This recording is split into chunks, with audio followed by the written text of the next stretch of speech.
Hello दोस्तों, मैं Sarla Yadav SY Hindi platform channel पर एक बार फिर से आप सभी का हार्दिक अभिनंदन करती हूं।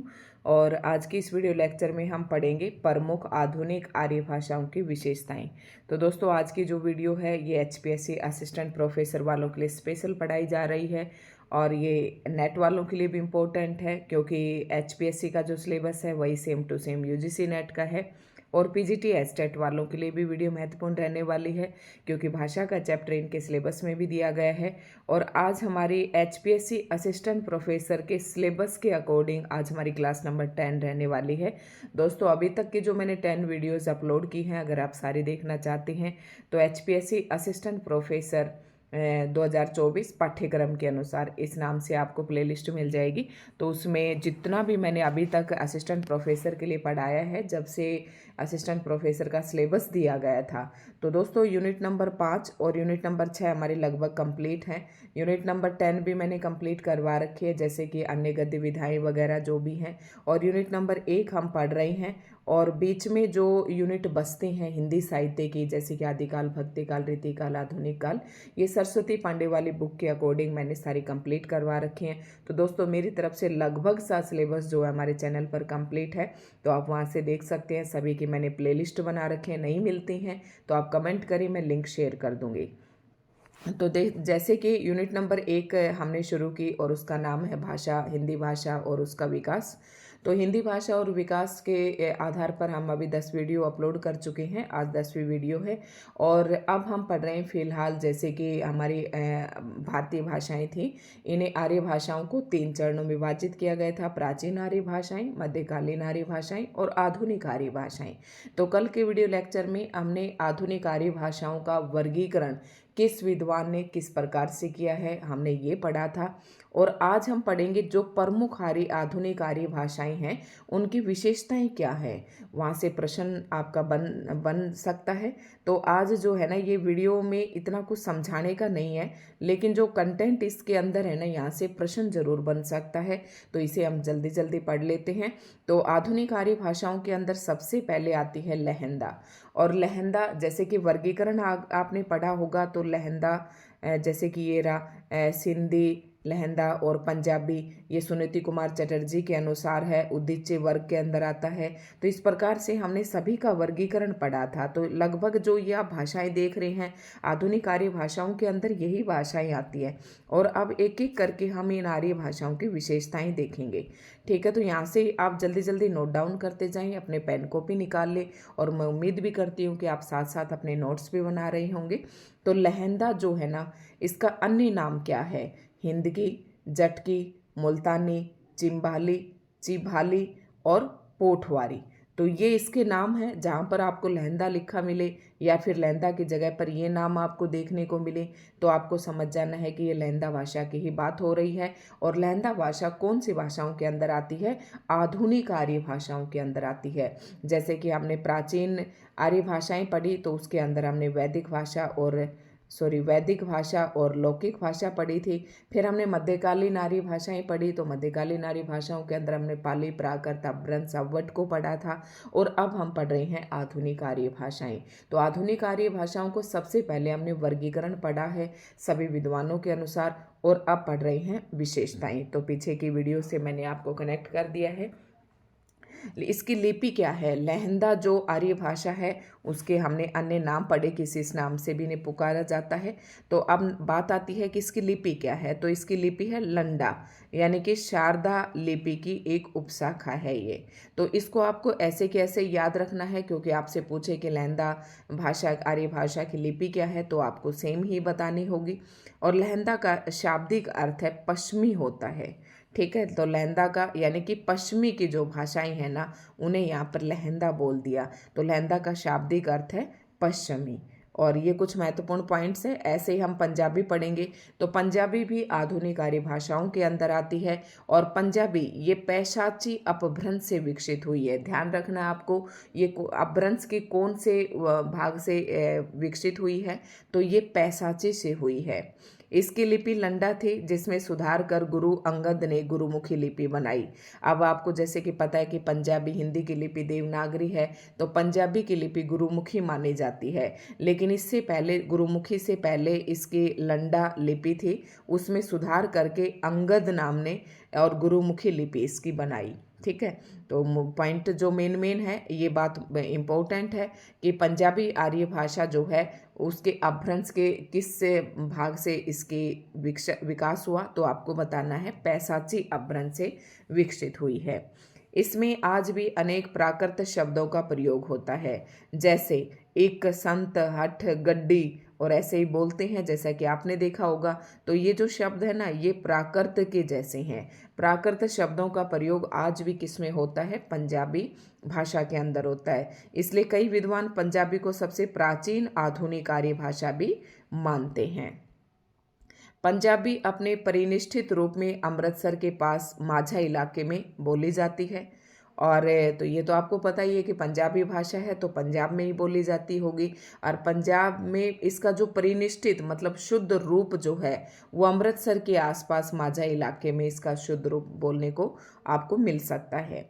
जो मुख्य बोलियां हैं वो माझी, डोगरी, दोआबी, राठी, ये कुछ बोलियां हैं जो पंजाबी भाषा के अंतर्गत आती हैं। ठीक है, तो ये मेन जो बातें हैं आपको याद रखना है। इसी प्रकार से हम सिंधी की कुछ विशेषताएं पढ़ेंगे। और दोस्तों, असिस्टेंट प्रोफेसर का पेपर है, आप इसे हल्के में ना लें। जो बातें भी आपको सिलेबस के अकॉर्डिंग बिल्कुल हम पढ़ा रहे हैं, तो सिलेबस के अकॉर्डिंग जो आपको बातें पढ़ाई जा रही हैं उन्हें समझ कर चलना है। ये सिंधु नदी के दोनों किनारों पर बोली जाती है। सिंधी कहाँ बोली जाती है? सिंधु नदी के दोनों किनारों पर बोली जाती है। और इसकी लिपि क्या है? इसकी लिपि भी लंडा है, लेकिन ये गुरुमुखी और फारसी में भी लिखी जाती है। तो सिंधी भाषा की अगर आपसे लिपि पूछे तो आपको गुरुमुखी और फारसी दोनों बतानी है। इसके अंदर कौन कौन सी बोलियां आती हैं? जैसे बिचौली, लासी, सिराइकी, थरेली और लाडी, ये कुछ बोलियां हैं जो किसके अंतर्गत आती हैं? सिंधी भाषा के अंतर्गत आती हैं। सिंधी भाषा की लिपि की बात करें तो लंडा है, लेकिन गुरुमुखी और फारसी दोनों में भी ये लिखी जाती है। सिंधु नदी के दोनों किनारों पर ये बोली जाती है। तो तीन ही बात आपको याद रखनी है। सिंधी सिंधु नदी के दोनों किनारों पर बोली जाती है, लंडा इसकी लिपि है, गुरुमुखी और फारसी में भी लिखी जाती है, और कुछ बोलियां हैं बिचौली, लासी, सिराइकी और थरेली और लाडी, ये बोलियां सिंधी भाषा के अंतर्गत हैं। इसके बाद आती है गुजराती, और इसकी लिपि गुजराती के नाम से ही जानी जाती है। इसकी लिपि भी गुजराती भाषा की लिपि क्या है? गुजराती ही है, और गुजराती कैथी से मिलती जुलती लिपि में लिखी जाती है। इसमें शिरोरेखा नहीं होती। जैसे कि हम कोई भी शब्द लिखते हैं अपने, यहाँ मान लो मैंने नागरी शब्द लिखा और इसके ऊपर ये मैंने क्या लगाई? शिरोरेखा। तो गुजराती के अंदर क्या होती है? शिरोरेखा नहीं होती है। इसकी प्रमुख बोलियां कौन कौन सी हैं? जैसे नागरी, सुरती, बम्बैया, काठियावाड़ी और गामड़िया। तो भाई ये तो चीज़ें ऐसी हैं कि इनमें कुछ समझाने का नहीं है, ये आपको ऐसे के ऐसे याद रखनी है। पॉइंट्स आपको ध्यान में रखने हैं, कौन कौन से महत्वपूर्ण तथ्य हैं। उसके बाद अगली भाषा आती है मराठी, और मराठी के अंदर जो बोलियां आती हैं कौन कौन सी हैं? कोंकणी, नागपुरी, कोष्ठी और महारी। ठीक है, ये बोलियां हैं। उसके बाद इसकी लिपि देवनागरी है, किंतु कुछ लोग मोड़ी लिपि का प्रयोग भी इसमें करते हैं, लेकिन मराठी की अगर आपसे लिपि पूछे तो आपको देवनागरी ही बतानी है। असमी जो भाषा है इसमें मुख्य बोली बिसुनुपुरिया और लिपि बंगला है। असमी की जो लिपि है वो क्या बताना है? लिपि इसकी बंगला है, और इसकी जो प्रमुख बोली है विष्णुपुरिया। ठीक है, विष्णुपुरिया, तो ये आपको याद रखना है, असमी भाषा के अंदर आती है। उसके बाद जो अगली भाषा है आधुनिक आर्य भाषा बांग्ला, और बांग्ला के बारे में अब महत्वपूर्ण पॉइंट देखेंगे हम कौन कौन से हैं। तो बांग्ला प्राचीन देवनागरी से विकसित लिपि बंगला में लिखी जाती है। तो बांग्ला जो भाषा है वो बंगला विकसित लिपि, देवनागरी से ही विकसित एक लिपि है, बंगला में ये लिखी जाती है। और बंगाली को दो भागों में विभाजित किया गया है। तो एक तो पूर्वी बंगाली जिसका केंद्र है ढाका, और एक है पश्चिमी बंगाली जिसका केंद्र है कोलकाता। तो ढाका तो ये पाकिस्तान की तरफ जो है उस जगह में है, और पश्चिमी जो है ये अपने कोलकाता की तरफ। पश्चिमी जो बंगाली है इसका केंद्र बिंदु है वो कोलकाता के आसपास बोली जाती है, और जो पूर्वी बंगाली है इसका केंद्र क्या है, ढाका के आसपास बोली जाती है। तो ये बातें आपको याद रखना है। और साहित्यिक दृष्टि से बंगाली भाषा आधुनिक भारतीय आर्य भाषाओं में सर्वाधिक समृद्ध है। सबसे इम्पोर्टेंट बात है, अगर आपसे पूछे साहित्यिक दृष्टि से बंगाली भाषा जो है, जितनी भी हमारे आधुनिक आर्य भाषाएं, जैसे हमने अभी पढ़ना शुरू किया था, लैंदा पढ़ी हमने, पंजाबी पढ़ी, सिंधी पढ़ी, मराठी पढ़ी और अब बंगला पढ़ रहे हैं, तो सभी जो आधुनिक आर्य भाषाएं हैं इन सब में साहित्यिक की दृष्टि से सबसे अधिक समृद्ध, मतलब जिसका विस्तार सबसे ज़्यादा है, तो वो है बांग्ला का। इसमें संस्कृत शब्दों का बाहुल्य है। तो आगे है उड़िया। इसके जो इम्पोर्टेंट पॉइंट है वो भी देख लेते हैं। उड़िया प्राचीन उत्कल तथा उड़ीसा की भाषा है। तो ये बात तो आप समझ गए होंगे, सीधे इसके नाम से ही पता चल रहा है। उड़िया की लिपि ब्राह्मी की उत्तरी शैली से विकसित है। तो उड़िया की लिपि ब्राह्मी लिपि है ना, उसी से ये विकसित हुई है, और इसमें मराठी और तेलुगु शब्दों का बाहुल्य है। तो उड़िया जैसे कि दक्षिण की भाषा है, तो इसमें मराठी और तेलुगु शब्दों की बहुलता, मतलब अधिकता तो मिलेगी ही मिलेगी। और इसके अंदर आने वाली जो बोलियां हैं वो हैं गंजामी, संभलपुरी और भत्री। ठीक है, तो ये कुछ बोलियां हैं जो उड़िया के अंतर्गत आती हैं। तो दोस्तों आज की वीडियो हमारी यहीं ख़त्म होती है। अब कल से हम अपने मुख्य पॉइंट पर बात करेंगे, जहां से काफ़ी बार प्रश्न पूछे जाते हैं। तो हिंदी की हम उपभाषाएं पढ़ेंगे और बोलियां पढ़ेंगे, कल के लेक्चर में पढ़ेंगे। और हिंदी का भौगोलिक विस्तार एवं विविध रूप भी पढ़ेंगे कि हिंदी को क्या क्या कहा जाता है। तो दोस्तों आज की वीडियो आपको कैसी लगी कमेंट करके ज़रूर बताएं। जो हमारे साथ जुड़ रहे हैं वो चैनल को सब्सक्राइब ज़रूर कर लें। बिल्कुल पॉइंट टू पॉइंट आपको पढ़ाया जा रहा है। बुक का नाम भी मैंने आपको बताया था, मैं दृष्टि पब्लिकेशन वाली बुक से पढ़ा रही हूँ।